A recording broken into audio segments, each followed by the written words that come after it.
Ready? Okay. My name is Ratibu J. Cox, and today is Thursday, September the 25th, 2014. I'm in New Hope Missionary Baptist Church, and I'm talking to Reverend Arnetta Carpenter. Will you spell your name for us, Arnetta? Arnetta. And Carpenter spelled just like Jesus the Carpenter. Okay. So how long have you been a member of New Hope Missionary Baptist Church? I've been a member of New Hope for 26 years. 26 years. Yes. And when you came, was a man here by the name of Jack Hill? Yes, he was. And how long after then did you get to know him? Probably a month or two, because he would come every Sunday. And every Sunday when we have 2-minute fellowship, I would normally gravitate to that side at the 2-minute fellowship and just meet and greet people. And that's how I just got to know him. So if you had to describe Mr. Jack Hill, what would you say? What kind of person was he? I would say he's one of the most loving, kind men that God has ever put on the earth. He remembers you. Maybe not the name, but he will remember you. He will remember you. And we were talking earlier about him being a lot like your father. Yes. Give me some examples of why you said that.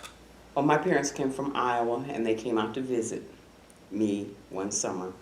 And, of course, my father was a deacon of the church for over 32 years before his death. In Iowa? In Iowa. Okay. And my mother, of course, a deaconess, trustee, and a superintendent of the Sunday school.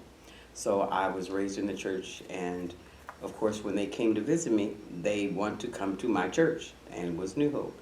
And this particular Sunday, when we came in, Jack and Jenny Hill were in the foyer, and I introduced my parents to them. And my father, who is a lot like Jack, they just clicked. And we found out that they had been in World War II together and been stationed in the same places, but not together, but in the same areas. And my mother and his wife clicked, and they both married their loves of their life. And then we found out they were all the same age. My mother was the same age as Jenny, and my father was the same age as Jack. And they just clicked. And every year when not every year, but when my folks would come to visit, they always wanted to make sure they saw Jack and Jenny here. Thank you. All right. And you were saying also that your granddaughter went to the library. This is one of my favorite stories about Jack. I had known Jack for a long time at the church, and my granddaughter, I think I'd been here, my granddaughter was, I would say, between 5 and 6 years old. And one of the things that I required of my children was that they go to the library. I would take them to the library on their weekends every Saturday. But when my granddaughter was born, who was my first grandchild. Which library was this? On 6th Feldheim. Yeah, the main library. The Feldheim Library. Okay. And when my granddaughter was born, that was the tradition I carried, because I felt children learn their knowledge through books. So they are always, all my children and grandchildren are required to go to a library. So I took Taylor, and we'd been in that library many, many times. And this particular time we went in there, my granddaughter tugged at my sleeve and said, "Grammy." And she pointed to the wall and she said, "That man goes to our church." And I turned and looked, and it was a picture of Jack Hill. I had been in that library countless times, had never paid attention to that picture.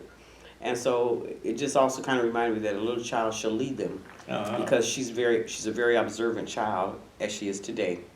And she just notices things, and something I should have noticed, I didn't notice.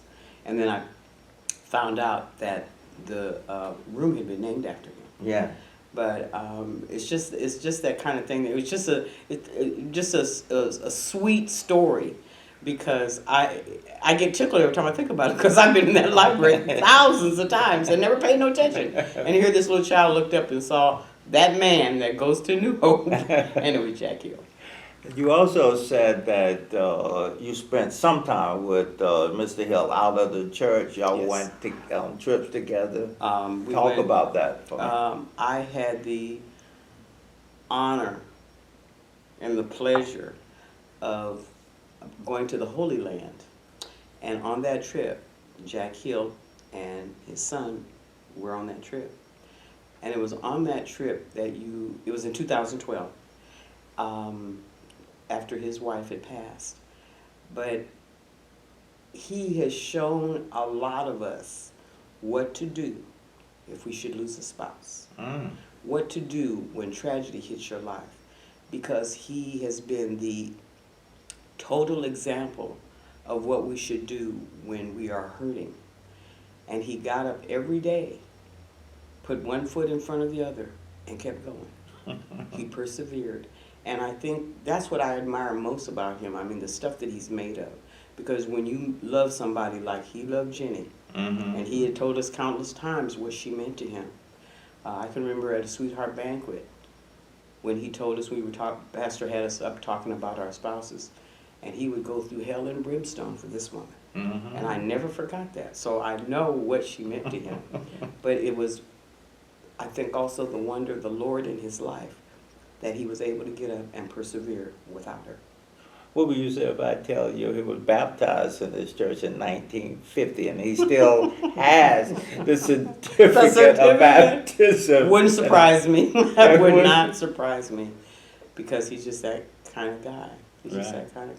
And if you ever sit and talk to him, he will give you stories that will help you.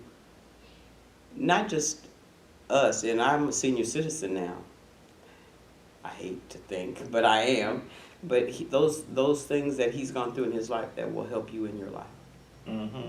Well, I really appreciate what you're saying. Is there anything else you would like to say about Jack Hill that I didn't cover? The only thing that I would like to say, whatever it is we are doing to honor this man, is probably one of the best things we will ever have done as a black people. All right. With that, let me say thank you so much. I appreciate the interview. You're welcome. Thank you.